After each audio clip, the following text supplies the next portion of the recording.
How's it guys, this is Dayvy, FPL, and welcome back to the Fantasy Premier League video here on my channel. Now in this video, we'll be looking at the Gameweek 31 preview. Talking points covered in this video start off with the watch list. We then shift our attention to a player comparison between Nacho and Jamie Vardy. A lot of people have been asking me which one of the Leicester strikers should they go for in terms of their wildcard draft or even those free transfers. So what we're going to do is we're going to look at the stats and hopefully come to a conclusion which of the Leicester strikers is the best. We're then going to turn our attention before we finally look at captaincy to a 1 week punt on a Man City option for a differential captain from Man City against Leeds for game week 31. Which players should you guys be going for? I think it's going to be a great game week for that captaincy as it's going to be quite split. So differential captain of Man City versus Leeds could be absolutely massive. So we're analyzing their upcoming fixtures as well as the team selection that Pep put out for that Champions League game against Dortmund last night and try and predict which Man City player will be starting. And as I mentioned, finally captaincy, it's going to be quite an interesting week as it should be quite split.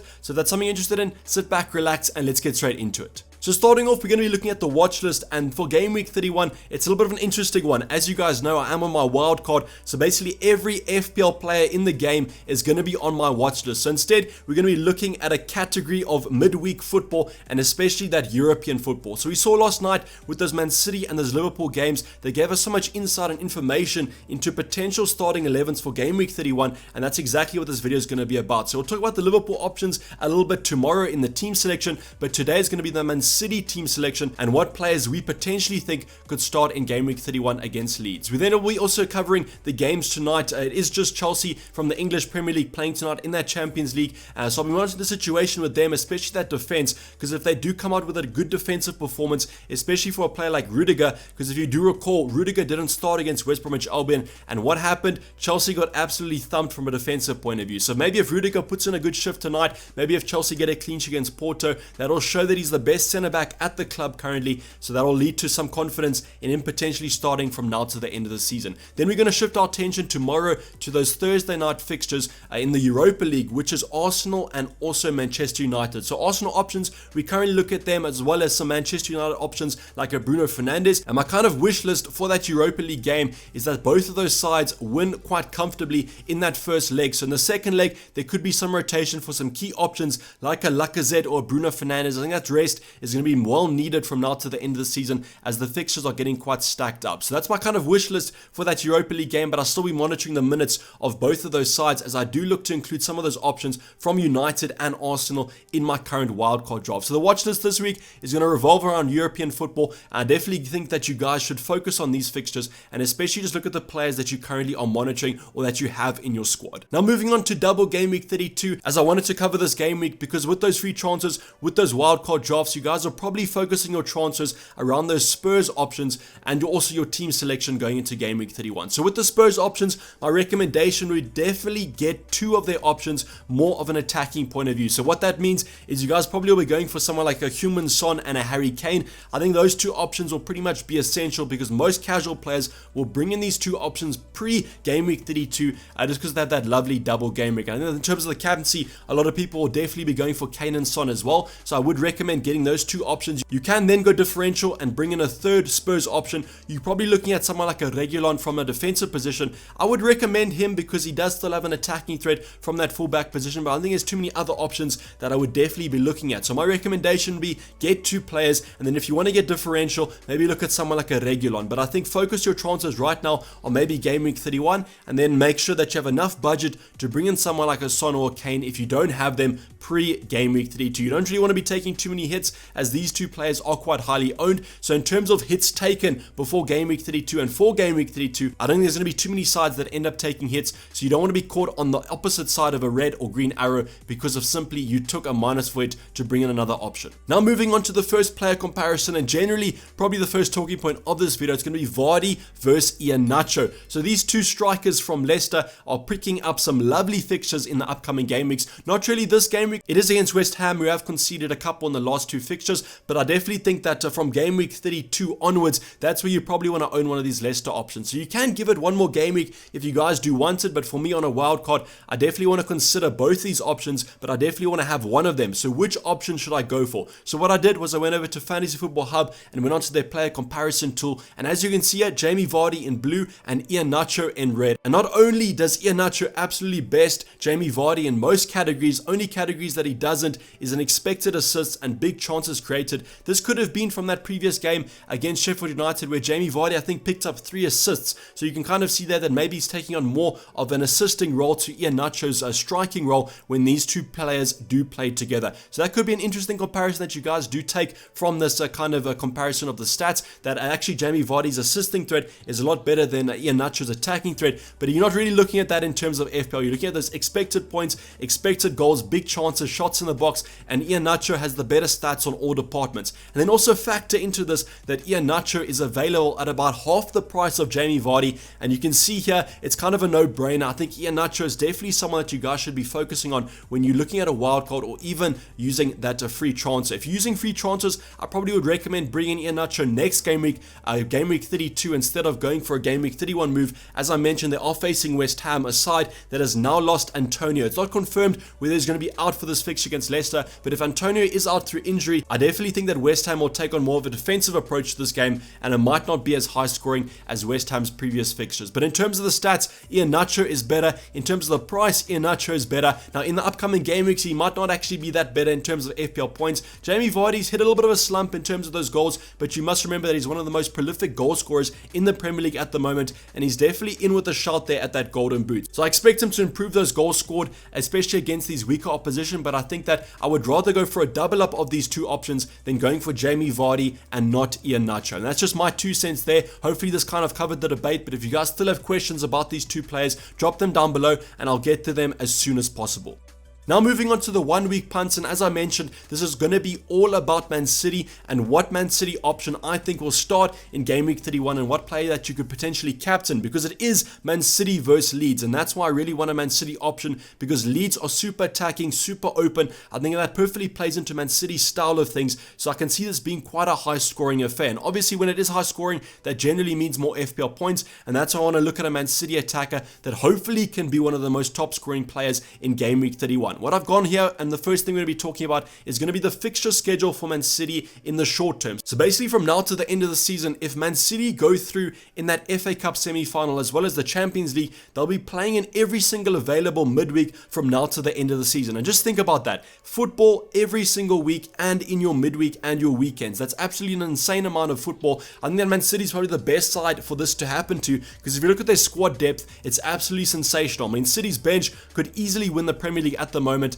So they definitely do have the options that they can rotate. We have this fixture on Saturday, then in next midweek they face Dortmund in the return leg, and you can see they're on aggregate 2-1. They have won the first leg at home, but what's sticky about this situation is that if Dortmund do get 1 goal and Man City don't get anything, Dortmund go through on the away goal rule. So unfortunately they did concede last night to Dortmund, so they have that very valuable away goal. So all Man City have to do is score against Dortmund. So I definitely don't think that fixture is ended, and that's the kind of thing that I wanted to point out. If Man City came out last night and won a 3-0, there might be some rotation that next leg. What I think is going to happen next midweek is they're pretty much going to play their strongest 11, and that includes some of the players that definitely will be rested against Leeds. And then they go and face Chelsea in the semi-final of the FA Cup on the Saturday. They then face Aston Villa in the midweek, and then they have the EFL final against Spurs. So what I think is going to happen is the majority of players will be rested against Leeds, and then they'll also be rested against Aston Villa in between those cup semi-finals and finals. And I think that's just going to be the way it goes. So no, this doesn't mean that maybe a Kevin De Bruyne doesn't start definitely against Leeds or Aston Villa. It just means that there could be some rotation there that you guys have to be prepared for if you are going to be looking at some Man City options.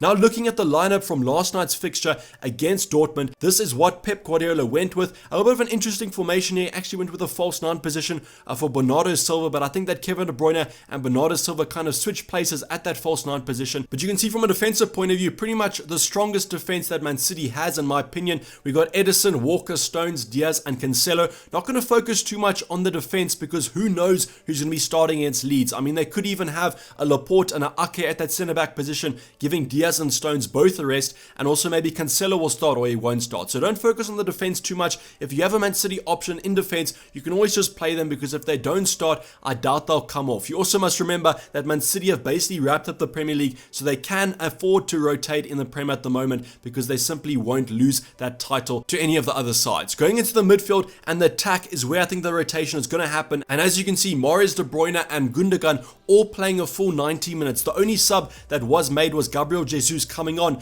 for Bernardo Silva in about that, I think it was actually the 59th minute, so a little bit of a shout out there to FPL General. But Gundogan, De Bruyne and Mahrez, I have a heavy expectation they're going to be benched this weekend so that they can play in the next fixture. I just think that Pep will go for a similar side, just because the side has already played Dortmund. They know what to expect. I don't think the game plan is going to affect them too much, because if you did watch the game, Man City should have actually scored a couple more goals. So you see Phil Foden there scoring the winner, but he could have actually had a lot more in this fixture. So maybe he will drop out of the starting lineup and they'll go for someone else. But I think the similar lineup will be going for that next midweek fixture against Dortmund. So I can expect Gundogan, Mahrez and De Bruyne to be rested this weekend. That doesn't mean that this is set in stone. It's not as cut and dry as that. You know, Pep Roulette, he could actually go for this exact starting 11 against Leeds, and then I'll be absolutely bamboozled. But I think it's safe to say that if you do own these players, simply just keep them. But if you're looking to bring them in, maybe just have a little bit of caution, because I don't know if they're going to be playing the full 90 minutes against Leeds, and that's what you kind of want to. A full 90 against Leeds is going to be absolutely sensational, because as I mentioned, Leeds defensively aren't great, and also they just love to attack to the death. I think that's probably going to lead to quite a high scoring affair.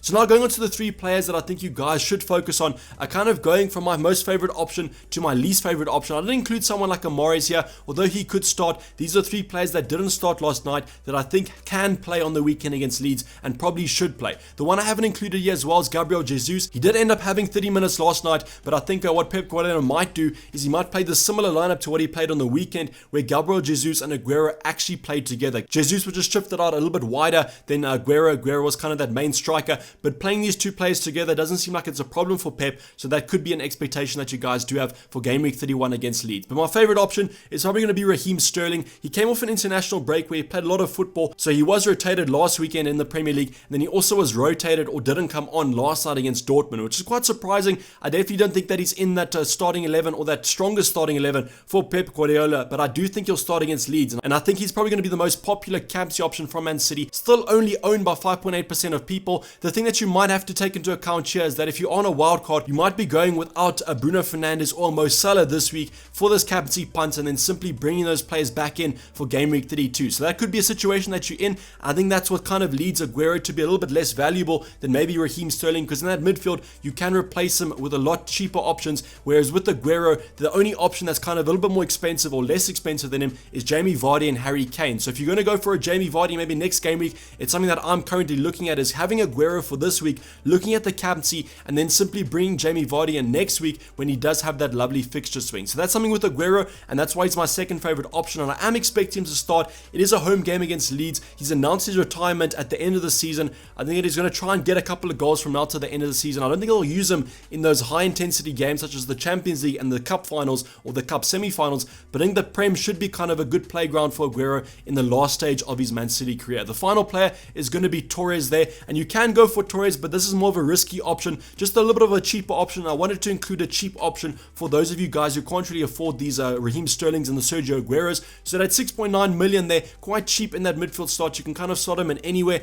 and what you can do is maybe have him for this game week and then shift him on to maybe a Mason Mount next game week when Chelsea still have some good fixtures left. But these players are really lowly owned, and I wanted to highlight them from a differential point of view, because if you guys are looking for more of an upside chasing game, this is definitely where I'll be looking. Raheem Sterling's my favorite, then it goes to Sergio Aguero, and then finally Ferran Torres, but I only go for Torres if it's a massive risk and you guys want to kind of catch up in those mini leagues. So the final talking point we're going to be going over is captaincy, and you might be surprised here that I did include Kevin De Bruyne. I just simply didn't want to include another Man City option, and I wanted to talk about Kevin De Bruyne because I think a couple of you guys still do own him in your FPL team. So with Kevin De Bruyne, it's a little tough situation here. If you don't have any fires to put out, if you have a good bench, if you have a player with a favorable fixture on your bench that can simply come on for Kevin, then I would simply just start him. I don't know if I'd be captaining him, but if we do get news that he's going to be starting against Leeds, definitely one of the best options this week.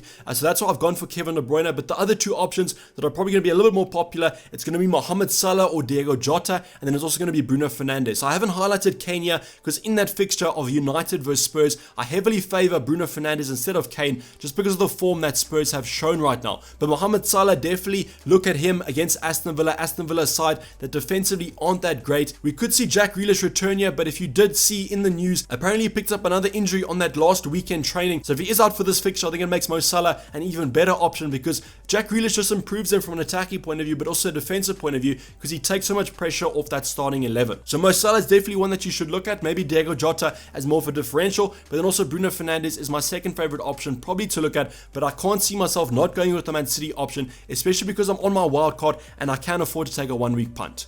Now going on to the Fantasy Football Hub predictor tool, and these are the top 5 players predicted to score the most points. Starting off, we do have Mo Salah there at 6.2 points, and that's quite a lot more than the second place Kevin De Bruyne. And this is assuming that Kevin De Bruyne will play about 65 minutes, which I think should definitely be enough against Leeds for him to get some results. So Mo Salah the top there, followed by De Bruyne, and then his compatriot Sadio Mane. Although I wouldn't really go for Mane, it just shows that that fixture is rated quite highly from a stats point of view. And then we have Harry Kane and Aubameyang. The interesting thing is that Bruno Fernandes is not even featured on this top 5 slot. I actually had to go into the top 10 to find him, and he was predicted to score about 4.2 points around that mark. That all could change when the stats are updated for this upcoming game week, but so far these are the 5 favorite options. If you own someone like an Aubameyang, you could even look at him. He faces Sheffield United, who have been absolutely terrible this season, so I definitely can see Aubameyang getting something. Maybe just monitor the Europa League fixture and just make sure that Aubameyang doesn't get a full 90 minutes and maybe get some minutes managed there, but he could definitely be one of those outside punts that you guys do look at